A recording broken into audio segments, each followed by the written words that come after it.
ನಮ್ಮ ಕಾನೂನಿನಲ್ಲಿ ಚೈಲ್ಡ್ ಪಾರ್ನೋಗ್ರಫಿ ನೋಡುವುದು ಕೂಡ ಅಪರಾಧ ಇದೆ ಮತ್ತು ಅಪ್ಲೋಡ್ ಮಾಡೋದು ಕೂಡ ಅಪರಾಧ ಇದೆ. ಇದರಲ್ಲಿ ಅಪ್ಲೋಡ್ ಮಾಡೋದು ಇನ್ನೂ ಹೀನಸಿದೆ. ಯಾಕೆಂದರೆ ಅವ್ರ ಸುತ್ತಮುತ್ತಲಿನ ಯಾರ ಮಕ್ಕಳದು ಲೈಂಗಿಕ ಶೋಷಣೆ ಮಾಡಿಕೊಂಡು ಅದು ಅಪ್ಲೋಡ್ ಮಾಡೋದು ಸಾಧ್ಯತೆ ಇರುತ್ತದೆ.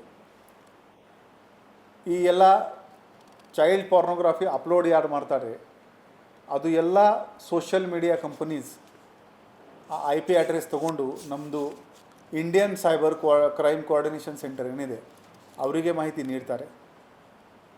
I4Cಯಿಂದ ಈ ಮಾಹಿತಿ ನಮ್ಮ CIDಗೆ ಬರುತ್ತೆ.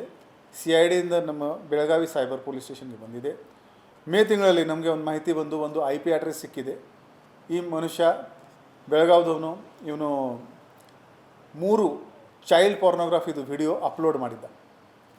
ಆ ಆಧಾರದ ಮೇಲೆ ಅವನು IP ತೊಗೊಂಡು ಅವನದು ಡೀಟೇಲ್ಸ್ ತಗೊಂಡು ನಮ್ಮ ಸೈಬರ್ ಕ್ರೈಮ್ ಅಧಿಕಾರಿ ACP ಶ್ರೀ ಮಂಟೂರ್ ಮತ್ತು PI ಶ್ರೀ ಗಾಬಿ ಮತ್ತು ಅವ್ರ ತಂಡ ಈ ಶ್ರೀನಾಥ್ ಅಂತ ಈ ಬೆಳಗಾವಿದವನು ಇವನಿಗೆ ದಸ್ತಗಿರಿ ಮಾಡಿದ್ದಾರೆ. ಇವನಿಂದ ಮೊಬೈಲ್ ಕೂಡ ಸೀಸ್ ಮಾಡಿದ್ದಾರೆ ಮತ್ತು ಇವನ ಮೇಲೆ ಕಾನೂನಿ ಕ್ರಮ ಜರುಗಿಸಲಾಗ್ತಾಯಿದೆ. ಹಾಂ, ಇಲ್ಲಿ ಡೀಟೇಲ್ ಇಲ್ಲ. 27 ವರ್ಷದ ಹುಡುಗ ಇದ್ದಾನೆ ಇವನು.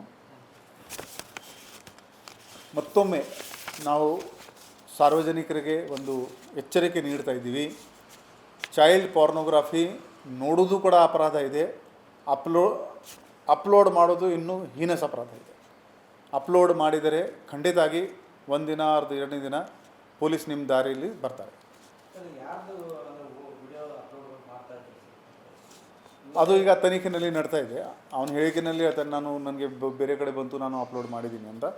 ವಿಡಿಯೋ ಯಾವುದು ಅದು ಮೆಟಾ ಡೇಟಾ ತಗೊಂಡು ನಾವು ವಿಚಾರಣೆ ಮಾಡ್ತೀವಿ.